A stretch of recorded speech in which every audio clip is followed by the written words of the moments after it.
Achieving realistic simulation of cable-suspended robotic systems is difficult because model or approximate is challenging to find dynamic parameters.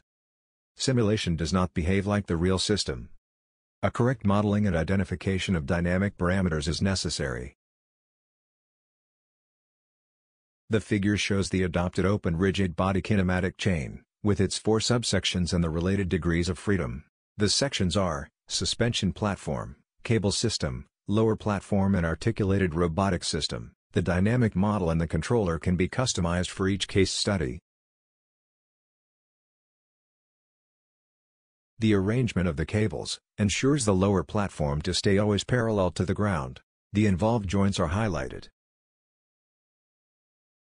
By using PD controllers, joints 11 and 12 are commanded to follow joints 8 and 9 respectively. Through the controllers, it is possible to replicate the behavior of the lower platform in simulation. If the lower platform rotates around its vertical axis, it returns to its initial configuration, according to a damped elastic behavior.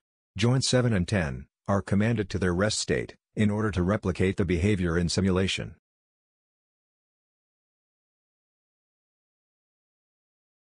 Similar considerations can be done for CRANEbot. This time the lower platform is not parallel to the ground but maintains its position with respect to the cables.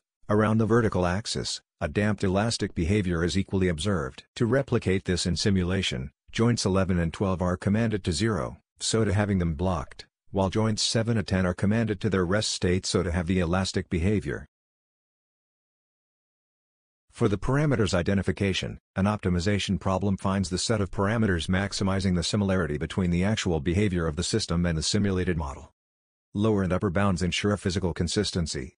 Tables show the identification results for LiCAS and CRANEbot. In the validation results for LiCAS, an operator modifies the initial state.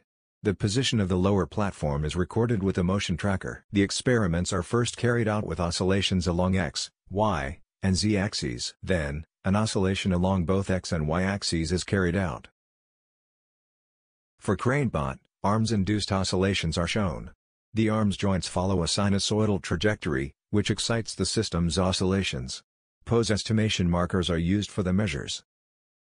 The videos show a comparison between the real experiments and the simulation for X, Y, and Z axis.